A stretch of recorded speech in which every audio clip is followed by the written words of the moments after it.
So I used to daydream a lot in my bedroom as a kid about just traveling all over the world, seeing the most beautiful places that our planet has to offer and contribute to us. And I had no clue how it was going to happen or how it was going to show up, but I knew that what I dreamt about in my bedroom as a kid was actually a possibility.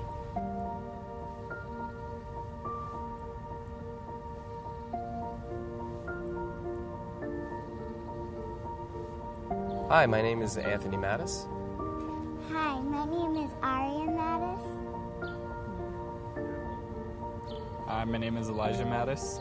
Hi, my name is Vincent Mattis. I was living in Hilton Head, South Carolina, and working out in a gym, and I see this beautiful blonde-haired woman who was a Pilates instructor. So, and then within the first 10 minutes, she tells me her whole life story, and she also mentioned that she had bipolar disorder, mental illness. So I remember having this conflict, like, I don't know if I want to date her or try to help her. So I tried to do both. So anyway, so make a long story short, we got together and that's it. And we made babies and we had fun and we were a family. And then, unfortunately, the mental illness kicked in. Then she decides to do AA, the 12-step program. I became Christians and we're doing that. She did great for five and a half years, sane, stable, sober. And then one day it was like out of nowhere that you started seeing the signs of the illness coming back. It was like we even prayed about what to do, and I just wanted to put her on the vitamins and natural supplements and all that. And they're like, no, give Jesus a chance to work his magic. And I'm like, wait a minute. She hasn't slept in 4.5 months. I'm trying to put her on natural vitamins here before they start putting her on lithium and Prozac and all that. Things just got worse and worse and worse, and then she just decided to leave the planet. She did not want to burden us with this illness. Then I became a father of 3 kids, a single father of 3 kids, trying to run a business, and really being like literally on my knees, like for a family that was searching higher truths and all these different kinds of spiritual practices. It's like, what do we actually have to show for it?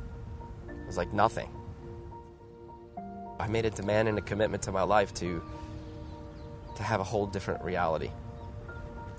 So I was like, I'm going to do whatever it fucking takes to find something that's so powerful that even when things show up in their lives, the tools are so strong that at least it can, at the very least, give them hope and possibility when things aren't seeming so great.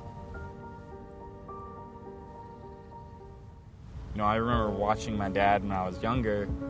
I'd see him come home from work and he'd be like, hey honey, how you doing? A little smooch, and then you kind of just go, money and bills, things, groceries, and he'd start freaking out. And then my mom passed away, and then my dad kind of started keeping that stuff to himself, and so that way we didn't really have to know about it that much. Then we started doing this weird thing called Access, where we ended up going to Atlanta, Georgia for our first bars class. And I remember looking at my dad while we're running the bars, and at first he was kind of grumpy with his usual face. He was just and then as he's getting his bars ran, it was one of the first times I can remember seeing my dad's shoulders go from this to this. He was just relaxing. People are shocked that our lives are actually greater than it was. And sometimes a little, a feeling of guilt comes in, like, am I supposed to be suffering for the rest of my life because we had this huge tragedy happen? So when people that show up in our lives that we haven't seen in a few years and they're still reaching out to help us, they're shocked that we don't require any help, that we're actually thriving and not surviving. Friends at school and stuff, they'll see that I'm particularly happy in September. September is my mom's, pretty much all her birthdays are in September. And then in April is when my mom passed away, and I'll be like happy, and like the days coming up to, and even the day of that she did pass away, you know, I still am smiling and stuff like that, and people go like, aren't you sad? And it's almost like you're not allowed to feel happy during certain times because bad things happened. But you know, it's just a point of view. It's a lot of projections. Yeah. A lot of projections that you should be sad because this is the anniversary of her passing. You get defined by these tragic events that happen in your life, and it's like, you know, you can never move past it. It's always like you got to be involved with that thing somehow. I was thinking, you know, I'm like, I'm good. I want to choose for me now. Now it's time for me to not be locked into the past tragic event.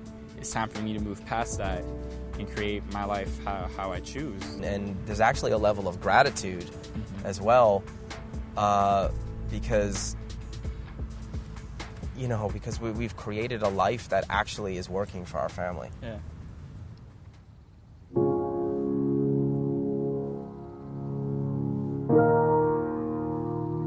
It's hard to see myself in the future sometimes, like as a college student or something. But you know, there's certain times in the day where you're like, wow, my life is really great.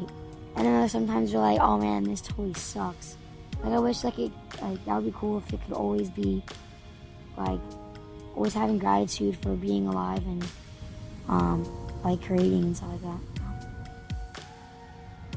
Where I'm at in my life and everything that I've dreamt about since I was a kid in my room, daydreaming and fantasizing about a life of possibilities.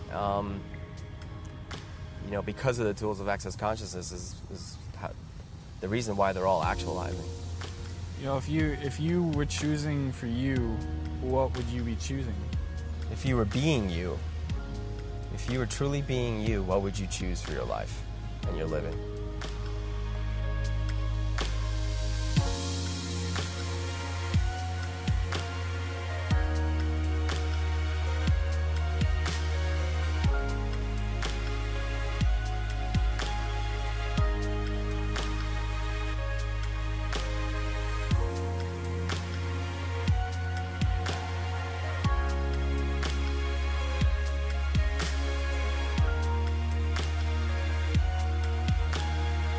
I remember Dad would do this thing where he had his underwear on and he would grab his butt cheeks and he would talk with me. So I was Don't put that in the film. No, keep it. And I was like 4. I was like 4, I think. And I mean, you know, when you're young, you copy what your parents do or what people do. This is great. I remember this.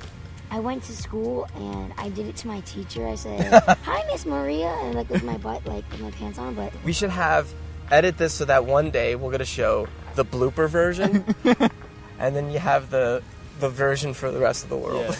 Yeah. All right.